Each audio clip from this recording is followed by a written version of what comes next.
مجھے روزانہ یہ الفاظ ہمت دیتے ہیں، غم نہ کرو، بے شک اللہ ہمارے ساتھ ہے۔ نصیب بے شک اللہ کے ہاتھ میں ہے، مگر دعاؤں کا اختیار اس نے ہمیں دیا ہے، اور دعائیں ہی تو ہیں جو تقدیر بدلنے کی طاقت رکھتی ہیں۔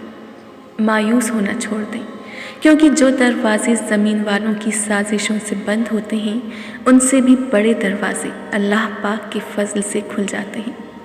لوگ تم سے چاہے جو بھی چھین لیں، پر تمہارا مقدر نہیں چھین سکتے۔ سب سے پہلے دعا، اس کے بعد صبر، اس کے بعد یقین، پھر انشاءاللہ سب بہترین۔ قرآن کہتا ہے، دلوں کے حال تم سے بہتر تمہارا اللہ جانتا ہے۔ اللہ تعالیٰ فرماتا ہے، کہہ دو میرے ان بندوں سے جنہیں حالات ناممکن لگ رہے ہیں، میں ہر شے پر قدرت رکھنے والا ہوں۔ اللہ کی عطا کبھی ختم ہونے والی نہیں، طلب کرنا بندے کا کام ہے۔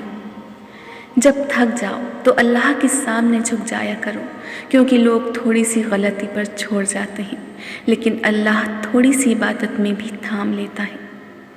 ضرور قبول ہوں گی تمہاری دعائیں، یہ وعدہ ہے اللہ کا۔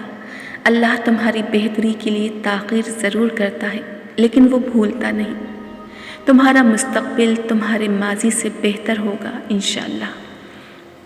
جب کوئی بے وجہ رلائے تو اپنے آنسو سے یقین کے ساتھ صاف کر لینا کہ زندگی کے کسی موڑ پر وہ تم سے زیادہ روئے گا۔ بے شک اللہ بہترین انصاف کرنے والا ہے۔ مشکل وقت میں تمہارا صبر ہی بتاتا ہے کہ تمہیں اللہ سے کتنی محبت ہے۔ اللہ انسان کو اتنا ہی غم دیتا ہے جتنا وہ سہ سکتا ہے۔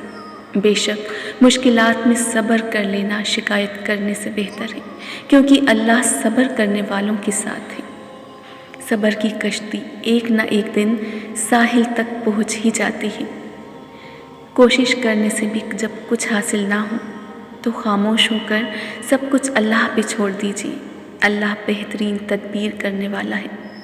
صبر میں شکوہ نہیں، صرف خاموشی ہوتی ہے، اور اس خاموشی کا شور صرف اللہ سنتا ہے۔